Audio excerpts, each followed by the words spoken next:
di saat itulah madhab-madhab sudah terangkat. Yang ada Imam Mahdi, madhabnya Imam Mahdi.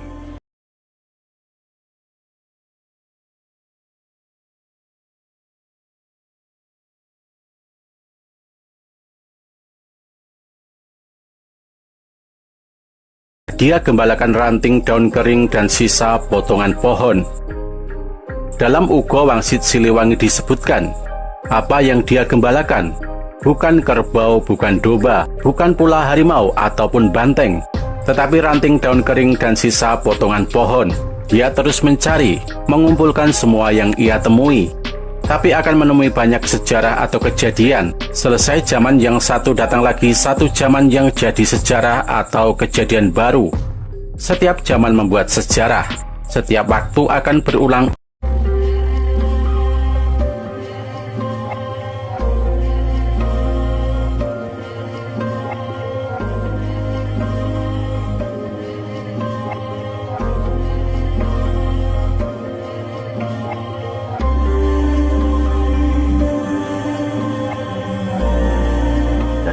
Saat itulah madhab-madhab sudah terangkat.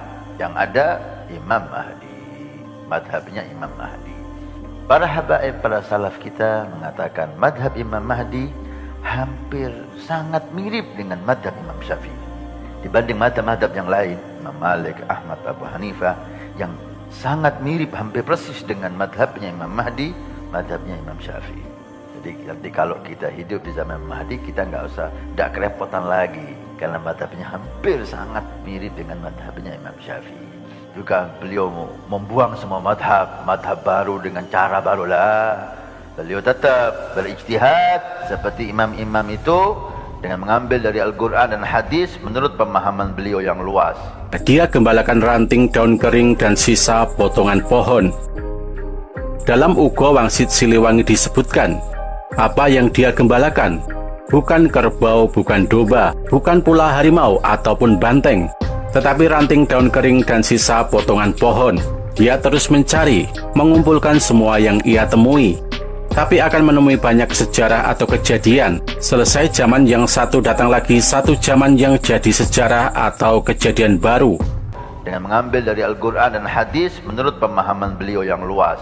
Dan pemahaman beliau itu hampir persis dengan pemahaman Imam Syafi'i. Imam Mahdi dikatakan beliau diikuti oleh semua umat. Jadi semua umat menjadi satu imam nanti.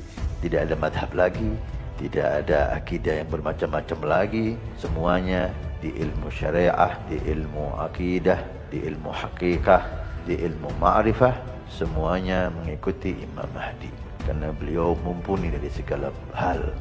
Para salaf kita mengatakan madhab Imam Mahdi bukan berarti dia bikin madhab baru yang jauh berbeda dengan madhab yang kita anut. Bahkan madhab Imam Syafi'i sangat mirip dengan madhab Imam Mahdi, hampir sama persis, tinggal perubahan atau sedikit sekali dibanding madhab-madhab yang lain. Ulama kita mengatakan di madhab Imam Syafi'i lebih mirip dengan madhab Imam Mahdi nanti. Artinya tidak perlu perubahan yang banyak. Dan semua bersepakat, semua membaiat beliau menjadi pemimpin umat Islam sedunia. Sampai ketika di Baitul Maqdis, beliaulah yang akan menguasai dan membuka kembali Baitul Maqdis, memerangi Yahudi dan Nasara, perang besar-besaran. Gimana caranya peperangannya? Wallahu a'lam. Apakah dengan kuda seperti zaman Nabi, gak ada lagi ini media, atau malah lebih canggih? Banyak pendapat di sana dan di sini, tapi menurut Habib Abu Bakar Adni, semakin zaman ini semakin maju nanti ke depan. Bisa dibayangkan sedunia mau dipimpin satu orang, gimana caranya kalau nggak melalui media? Mungkin media semakin canggih di zaman itu. Nah, ini logikanya. Tapi nas dari Nabi belum kita temukan. Maka tidak ada yang bisa memastikan keadaannya semacam ini, peperangannya semacam ini. Semuanya berijtihad dengan nas dan dengan akal, dengan keadaan yang mereka pahami.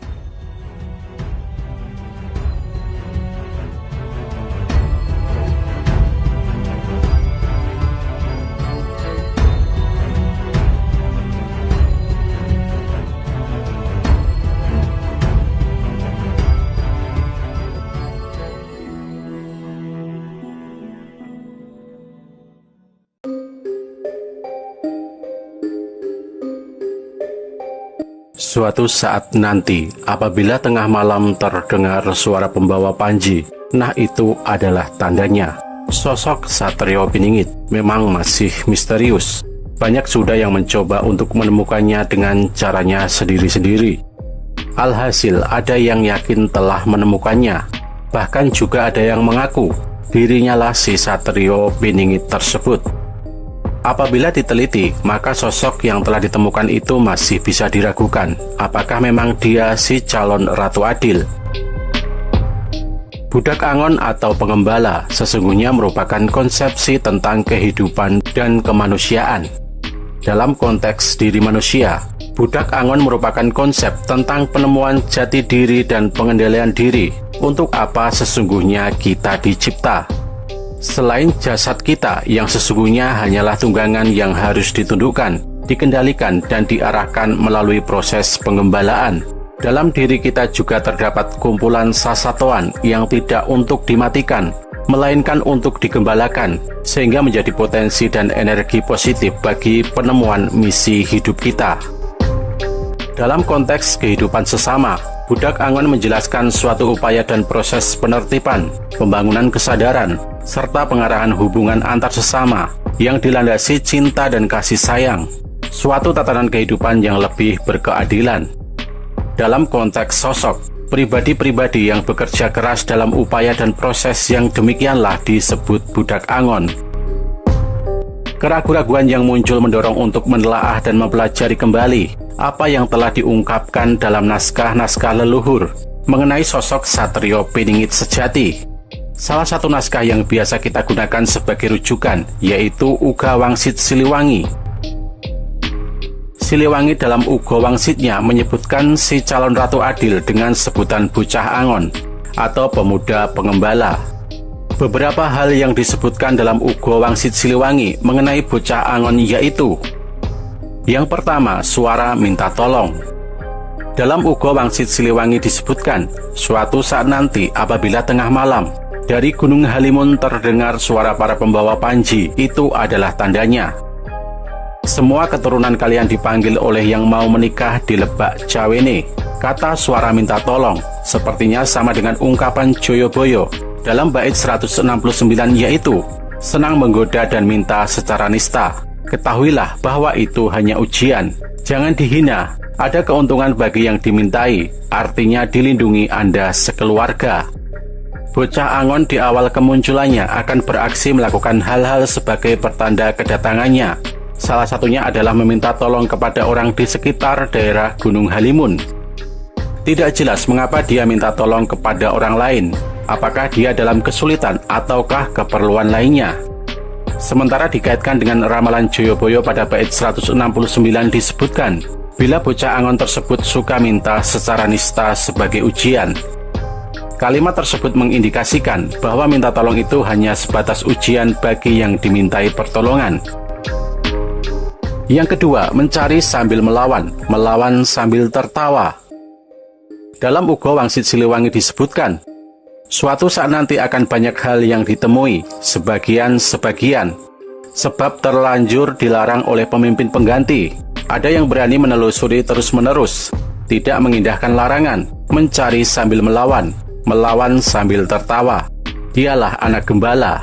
Kata terlanjur dilarang ini apa maksudnya?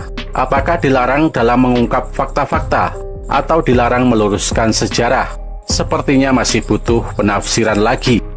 Yang pasti Bocah Angon sepertinya tidak peduli dengan larangan pemimpin. Bahkan bukan hanya tidak peduli dengan larangan tersebut, tetapi lebih dari itu, Bocah Angon melawan larangan si pemimpin itu sambil tertawa. Tidak bisa dibayangkan bagaimana perasaan si pemimpin bila dilawan sambil tertawa. Bisa-bisa Bocah Angon dalam situasi bahaya ini karena kerjanya selalu melawan sang pemimpin pengganti. Yang ketiga, dia gembalakan ranting daun kering dan sisa potongan pohon. Dalam Uga Wangsit Siliwangi disebutkan, apa yang dia gembalakan? Bukan kerbau, bukan domba, bukan pula harimau ataupun banteng, tetapi ranting daun kering dan sisa potongan pohon. Dia terus mencari, mengumpulkan semua yang ia temui. tapi akan menemui banyak sejarah atau kejadian. Selesai zaman yang satu, datang lagi satu zaman yang jadi sejarah atau kejadian baru. Setiap zaman membuat sejarah. Setiap waktu akan berulang itu dan itu lagi. Bocah Angon memiliki kebiasaan mengumpulkan daun dan ranting. Kata daun dan ranting yang disebutkan uga wangsit Siliwangi dalam bahasa asli Sundanya yaitu kalakai jeng tutunggul. Kalakai merupakan daun lontar yang biasa digunakan oleh orang kita pada zaman dulu kala sebagai lembaran daun untuk menulis. Sementara tutunggul merupakan ranting pohon yang biasa digunakan orang kita pada zaman dulu kala sebagai pena untuk menulis. Sehingga kalakai dan tutunggul bisa diartikan sebagai kertas dan pena. Si bocah Angon ini memiliki kegemaran suka mengembalakan kertas dan pena. Dia terus mengumpulkan dan mengumpulkan kedua barang tersebut sebagai gembalaannya. Tidak jelas kenapa dia suka mengembalakan kertas dan pena. Selanjutnya disebutkan dia terus mencari, mengumpulkan semua yang dia temui, tapi akan menemui banyak sejarah atau kejadian. Kalimat tersebut bisa berarti bahwa bocah Angon mengembalakan kertas dan pena untuk menemukan sejarah dan kejadian. Entah sejarah dan kejadian apa yang dia kumpulkan, tetapi bisa dimengerti bahwa di Nusantara banyak sekali sejarah yang dirubah. Mungkin hal tersebut bisa juga terkait dengan penelusuran sejarah kita. Yang keempat, rumahnya di ujung sungai yang pintunya setinggi batu. Dalam Ugo Wangsit Siliwangi disebutkan, lalu mereka mencari anak gembala yang rumahnya di ujung sungai yang pintunya setinggi batu. Kata di ujung sungai menunjukkan bahwa rumah bocah Angon letaknya berada dekat dengan hulu sungai. Siliwangi tidak memberikan gambaran berapa jarak antara rumah dengan sungai tersebut. Bisa jadi hanya beberapa meter dari sungai, tetapi bisa jadi puluhan meter dari sungai. Siliwangi juga tidak menyebutkan nama dari sungai tersebut, sehingga agak menyulitkan untuk menentukan letak sungainya. Di Jawa terdapat banyak sekali sungai membentang dari utara hingga selatan, dan rata-rata di pinggir sungai terdapat banyak rumah penduduk, dan ini tentunya sangat menyulitkan untuk menentukan letak sungainya yang sesuai kata Siliwangi. Yang kelima, tertutupi pohon handelem dan hanjuang. Dalam Ugo Wangsit Siliwangi disebutkan, rumahnya di ujung sungai yang pintunya setinggi batu, yang rimbun oleh pohon handelem dan hanjuang. Kata rimbun oleh pohon handelem dan hanjuang berarti di depan rumah bocah Angon terdapat dua pohon yang sangat subur dan menjadi ciri khas rumahnya. Dalam hal ini hanya disebutkan dua pohon saja, artinya memang hanya dua buah pohon di depan rumahnya sebagai pembeda dari rumah lainnya. Apabila ditelusuri, kedua jenis pohon tersebut dalam istilah bahasa Indonesianya memang belum diketahui apa namanya. Kedua kata tersebut sepertinya bahasa kuno dari daerah Sunda tempat Siliwangi berada. Hingga kini belum ada pihak yang merasa mengetahui kedua jenis pohon tersebut. Bahkan orang-orang asli Sunda pun juga mengaku tidak mengetahui kedua jenis pohon itu. Yang keenam, pergi bersama pemuda berjanggut. Dalam Ugo Wangsit Siliwangi disebutkan, semua mencari tumbal, tapi pemuda gembala sudah tidak ada.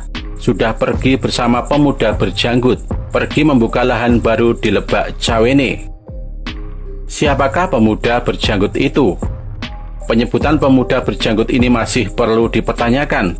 Apakah pemuda tersebut merupakan kerabat atau keluarga, ataukah pengasuh si bocah Angon?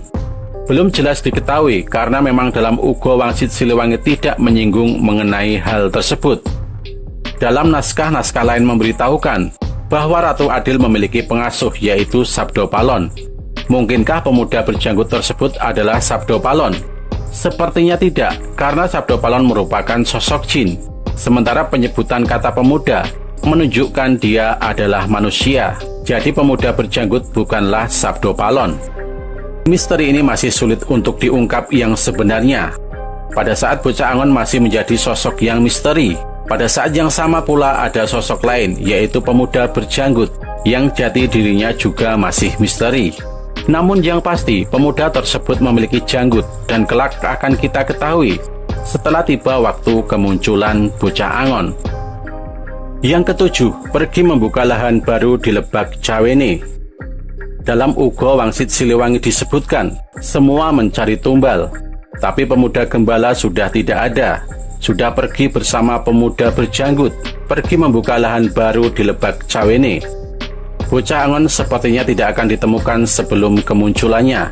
Ketika orang-orang sudah menemukan rumahnya yang di ujung sungai, dia telah pergi bersama pemuda berjanggut ke Lebak Cawene. Siliwangi tidak menyebutkan, kemudian orang-orang akan berhasil menemukan bocah Angon di Lebak Cawene setelah gagal menemukan di rumahnya. Tidak ada kalimat tersebut dalam Ugo Wangsit Siliwangi. Karena tidak ada kata itu, maka bisa disimpulkan bahwa jarak antara rumah dengan Lebak Cawene tidak dekat, bahkan mungkin sangat jauh. Yang kedelapan, gagak berkoar di dahan mati.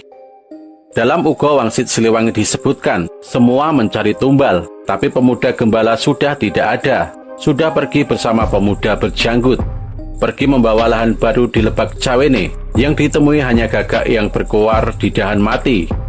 Kata gagak berkoar, mungkinkah memang burung gagak yang suka berkicau, ataukah itu merupakan simbol saja? Banyak kemungkinan mengenai gagak berkoar tersebut. Namun dalam naskah-naskah lain seperti yang diungkap Ronggo Warsito dan Joyoboyo, bahwa bocah Angon sebelum menjadi Ratu Adil, hidupnya menderita. Dia sering dihina oleh orang. Apabila dikaitkan dengan hal tersebut, maka gagak berkoar itu bisa juga diartikan sebagai orang-orang yang suka menghina si bocah Angon. Oleh karena hidupnya yang selalu saja dihina orang, maka akhirnya bocah Angon pun pergi meninggalkan rumahnya. Kemudian dia bersama pemuda berjanggut menuju ke Lebak Cawene untuk membuka lahan baru di sana. Yang kesembilan, Ratu Adil Sejati. Dalam Ugo Wangsit Siliwangi disebutkan, balik lagi semuanya, negara bersatu kembali, Nusa jaya lagi, sebab berdiri Ratu Adil yang sejati. Tapi ratu siapa? Dari mana asalnya sang ratu? Nanti juga kalian akan tahu. Sekarang cari oleh kalian pemuda gembala. Kita disuruh Siliwangi untuk mencari bocah Angon, karena dialah yang kelak akan menjadi Ratu Adil Sejati. Sepertinya Siliwangi bermaksud memberikan pesan untuk berhati-hati dalam mencari bocah Angon. Hal ini dikarenakan banyak sekali bocah Angon palsu akan bermunculan di Jawa ini. Kemunculan bocah Angon palsu bisa jadi karena dukungan orang lain akan dirinya sehingga dipaksa untuk menjadi Ratu Adil.